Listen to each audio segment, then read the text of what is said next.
All right, good morning, Chair Postman and members Garrett and Bollendroff, staff and guests. The lobbies are open and the recording has begun. Thanks, Justin. Good morning, everybody. We'll convene the Liquor and Cannabis Board Caucus meeting for Tuesday, May 23rd, 2023. Our first agenda item is a policy and rules team update and board prep for tomorrow's meeting, and I'll turn it over to Dr. Kathy Hoffman. Good morning. We can't hear you.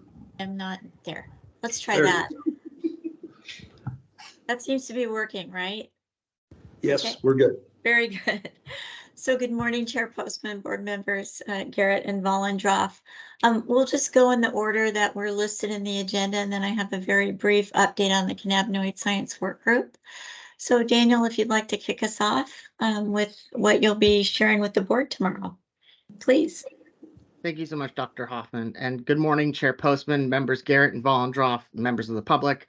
I'm here this morning to preview the CR 101 on what I've called the 2023 liquor legislation implementation, and I'll be presenting this during tomorrow's board meeting. This project encompasses 3 bills that were passed during the most recent legislative session: House Bill 1730, Engrossed Substitute House Bill 1731, and House Bill 1772. 1730 relates to folks under 21 being allowed to work as dishwashers, janitors, line cooks, etc.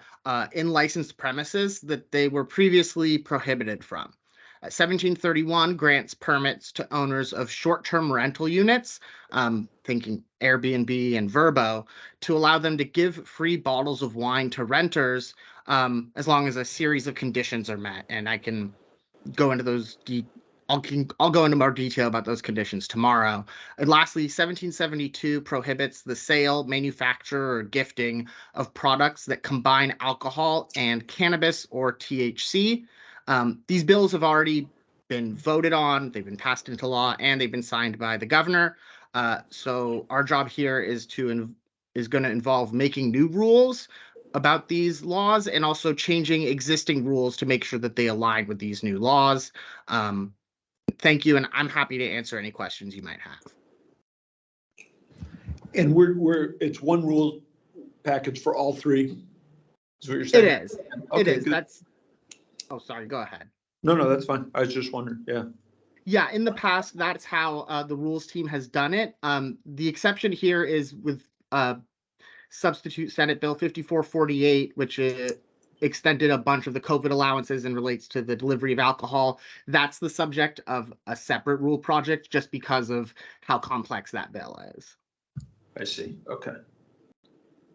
Great. And so tomorrow we're just doing that first package, the ones you just listed, not delivery tomorrow. I believe Dr. Hoffman is going to be doing something on delivery, but my project is going to involve those 3 bills that I just mentioned, yes. Roger. Okay, great. Thank you. All right, thanks for that, Daniel. It's a quick question, a request actually. I'm not going to be at the board meeting tomorrow, and so Daniel, I'm wondering if you could make sure and set up some time with Dustin so that you can brief me on what you present tomorrow. Certainly, I could also watch the video, but I might have some specific questions, so let me do that actually. Thank you. Sure, and if you have questions after watching, I'll reach out to Dustin. We can set up time.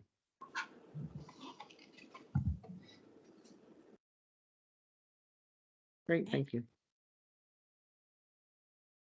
All right, so moving on to the next 2 items for tomorrow's board meeting. The first is a CR 101 that I'll be presenting concerning what is trade area. So that's WAC 314.02.1071. The board originally adopted this rule in 2013, shortly after privatization. And what it does is define the term trade area as an area where there's no spirits retail license within a 20-mile travel distance at the time of license application. And the rule provided an exception for a spirits retail license applicant seeking licensure for a location where the significant mode of travel is something other than automobile. So what they were contemplating at the time were those types of facilities that might be located in the San Juan Islands. But we'd like to take a look at that rule now based on statewide demographic shifts and current socioeconomic factors and see if there's any other exceptions that we can provide. And I'll provide more details on timeline tomorrow, but I'll stop there and ask if there's any questions. Okay. Nope. Thank you. All right, very good. So moving on to the next thing that I'll be presenting, that is implementation of certain parts of Substitute Senate Bill 5448 concerning liquor license privileges for the delivery of alcohol. So just to go back in time a little bit, in gross second Substitute House Bill 1480, I know we all remember that, promulgated rules on that in 2021. And what that piece of legislation did was move some of the temporary allowances that we provided to liquor licensees during COVID-19 into statute. And the majority of 1480, I think it's the majority of 1480, sunsets July 1st of this year, so just within a couple of weeks from now. So what Substitute Senate Bill 5448 did was extend one section, one privilege to July 1 of 2025, remove some privileges and make some privileges permanent. And the majority of that is laid out in the CR 102 memo that wasn't included in your packet. It inadvertently, I think Dustin's going to get that to you, but I think I spoke to each of you about it individually when I was briefing you on this. But there will be some revisions, as in delivery can only happen through a licensed entity by someone holding a Mass 12 permit. So third-party delivery is no longer allowed. Curbside service is not being extended, and there's some other provisions as well. I just want to highlight here that we're using what's called an exception process for this particular project because we want to have this done as close to July 1st as we can to make sure that these statutory provisions, right, the mandates of 5448 are reflected in current rule to provide for business and enforcement and compliance continuity and licensing continuity as well.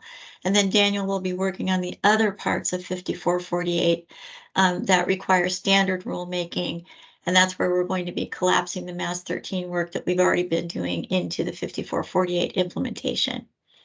So process on this one is a little bit different just based on the statutory mandates that really are non-substantive. And then Daniel will be doing the other parts of 5448. I'll go over timeline with you tomorrow. But any questions on that moving forward? I just have one, which I think I know the answer. Sure. Let me just be clear. So, you know, we owe the legislature recommendations on a robust enforcement. That's not subject to rulemaking, is it? That's just, we just do that. Yeah, great. It is not that. I think that it was termed a report in the legislation. We think it's going to be more of a brief that we can provide to the legislature. It's due November 1st, and this will be something that the research unit's probably going to be one of our first projects. Okay. But that does not require rulemaking. And I'll go more in detail to what was allowed, what wasn't allowed, and move forward by way of 5448 tomorrow. But we do know that curbside delivery is no longer allowed. Takeout is going to be made permanent. Outside service also permanent. And then there's only one sunset that remains. Okay. So any questions? No, we're good. All right. So if I may just briefly, just as a reminder, we do have a cannabinoid science work group coming up next week. So that's June 1st on Thursday. This time it's from 10 a.m. to 11:30 a.m. Interestingly, we had a request from several members of the work group to extend our meeting time, which is rather unusual because I think generally we don't want to have longer meetings. The group felt that the substance of our conversations during our meetings was significant enough to want to extend it by a half an hour. So we'll be talking about human safety guidance, production and farming guidance next week. And then we're also going to take a little bit of a dive into one of the provisions of and grow second substitute bill 5367, that's the THC bill, and begin to discuss any insights that the group might have about what any detectable amount of THC might mean in this space. And we're really looking forward to this conversation. And again, I think that really suggests the need for a little bit more time than just an hour, given the robustness of the conversations. So I'll stop there. Any other questions for us? No, don't see any. I would just say only in a meeting run by Kathy Hoffman do people say, could we stay longer and talk more? I hope that was a compliment. Thank you. It was, absolutely. Absolutely. Yes. Nobody's ever asked me for longer meetings, but maybe. So, okay, thank you for that. I think we'll cap them off at 2 hours, though. I don't think we should go any longer than that. We're gonna, That's good. Yeah. Right. Keep them wanting more. Yes. Right. We'll see you all tomorrow. Thank you. Thanks very much. And with that, the board's going to go into an executive session. At this point, this is to evaluate the qualifications of an applicant for public employment and or to review the performance of a public employee. I anticipate the executive session will conclude at 10 after 11, but there is no further agenda item after this. The board won't be taking any action today after the executive session. So when the executive session is over, I will come back on to this meeting and adjourn the meeting. And with that, I'll just ask the board to hold on and we'll go into executive session.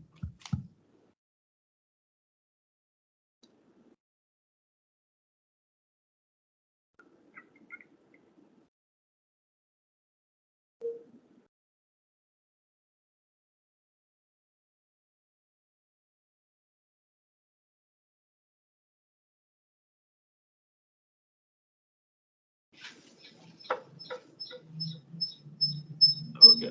Echo.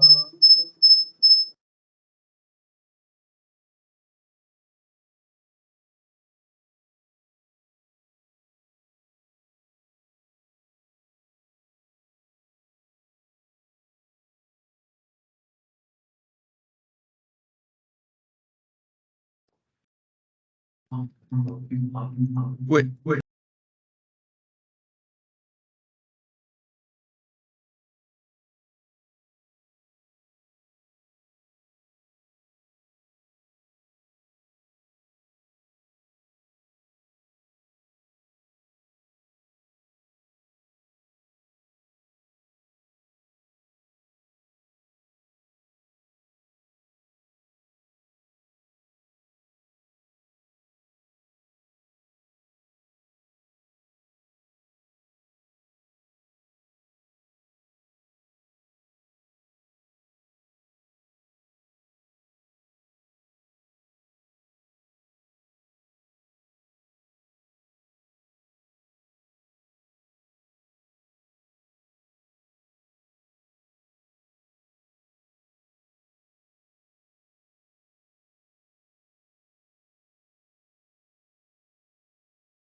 Meeting adjourned. Okay, the board is out of its executive session, and we will now adjourn the caucus meeting for Tuesday, May 23rd, 2023, and we'll be back for a board meeting at 10 a.m. on Wednesday. Thank you.